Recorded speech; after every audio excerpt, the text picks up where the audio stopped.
दूध कौन से जानवर का सबसे अच्छा होता है? बेटी, दूध तो भैंस का ही सर्वोत्तम होता है। फिर तो आपको भैंसशाला चलानी चाहिए स्वामी जी। आप गौशाला चलाते हैं और दूध भैंस का सबसे अच्छा बता रहे हैं। वो इसलिए बेटी, क्योंकि आपने दूध के विषय में पूछा है और दूध भैंस का ही उत्तम होता है। तो फिर गाय का दूध स्वामी जी? बेटी, गाय का दूध दूध नहीं, अमृत होता है। और हमारे लिए गाय जानवर नहीं, हमारी माँ है। वो कैसे स्वामी जी? बेटी, हमारे शास्त्रों में स्पष्ट उल्लेख है, गावो विश्वस्व मातरः, गाय संपूर्ण विश्व की माता है।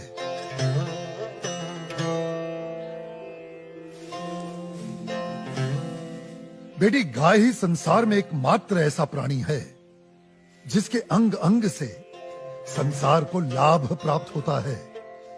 गाय दया, ममता और त्याग की देवी है।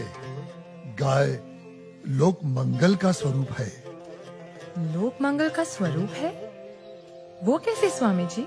हाँ बेटी, गाय का दूध पीने से शरीर के साथ साथ मस्तिष्क का भी विकास होता है। गाय के दूध में 8 प्रकार के प्रोटीन्स, 6 प्रकार के विटामिन्स, अनेकों प्रकार के एमिनो एसिड्स और न जाने कितने प्रकार के दुर्लभ तत्व प्राप्त होते हैं। It's a complete and wholesome food. ये मानव शरीर के प्रत्येक रोगों के लिए वरदान है। इसीलिए ये अमृत है।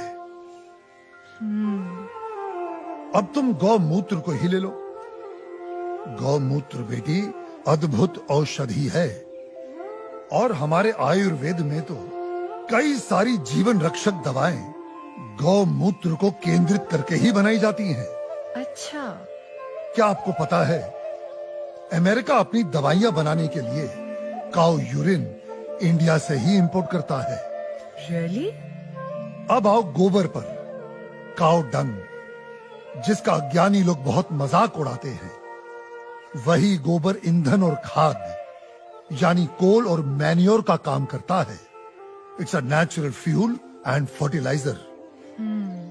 आपको पता है बेटी, गांव के कच्चे घरों की दीवारों पर गोबर लेपने से उन पर सूर्य की सख्त और विषाक्त किरणों का असर ही नहीं होता। ओह।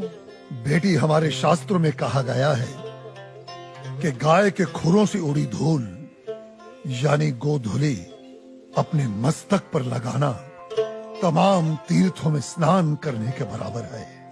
लेकिन स्वामी जी, आपने ये गौशाला खोलकर जो बूढ़ी और दूध ना देने वाली गायों को शेल्टर दिया है, अगर कोई कसाई इन्हीं गायों को काटकर उनका मांस अगर बाजार में बेचता है, उसे तो 30-40 हजार का लाभ हो सकता है।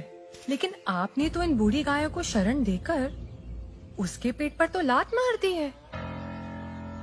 उस बेचारे का तो रोजगार छिन गया है स्वामी जी। हम कितने एहसान फरामोश हो गए हैं बेटी। चलो आज एक कैलकुलेशन करते हैं। एक गाय 20 से 25 साल जीती है। वो अपने जीवन काल में 15 साल हर रोज 15 से 20 लीटर दूध देती है। इसका मतलब एक साल में हुए तकरीबन 7,000 लीटर दूध और 15 साल में हुए 1,05,000 लीटर दूध। अब आप अंदाजा लगा लो, 1 लीटर दूध कितने का बिकता है और 1,05,000 लीटर दूध कितने का बिकेगा। अब तुम वैसे ही गोबर और गौमूत्र का भी गणित जोड़ लो। तुम्हारी आंखें फटी और खुली रह जाएंगी कि एक गाय अपने पूरे जीवन काल में कितने करोड़ों रुपए मनुष्य को कमा कर देती है। बेटी, अनेक इंडस्ट्रीज काऊ डेयरी और उसके बाय प्रोडक्ट्स पर टिकी हुई हैं। और ये गणित यहीं खत्म नहीं होता बेटी। उसकी मृत्यु के उपरांत उसकी चमड़ी, उसकी अस्थियां भी काम में आती हैं। उससे भी लोग पैसे कमाते हैं। और आप 30-40 हजार रुपयों की खातिर उस ममता की मूर्त को जीवित काट कर व्यापार करने की बात कर रही हो, उसे खाने की बात कर रही हो।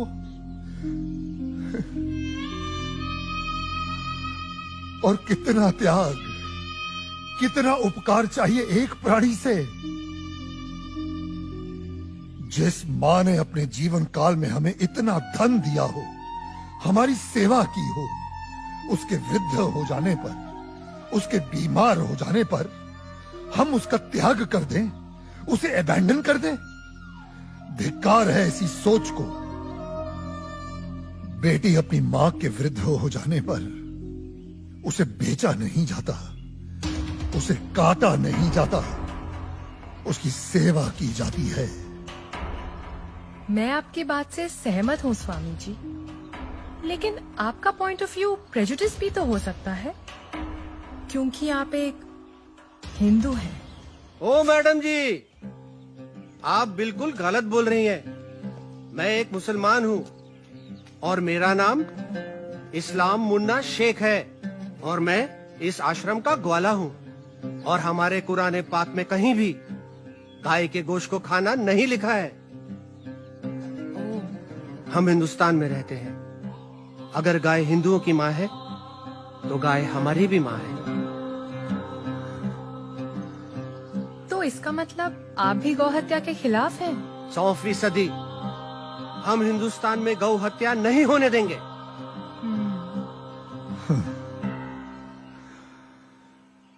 बेटी, जितनी भी बीमार, लाचार और दूध ना देने वाली गाय हैं, जिन्हें हमारे अपने ही हिंदुओं ने अपने निजी स्वार्थ के लिए त्याग दिया है, हम उन सब गायों को अपने यहां शरण देंगे।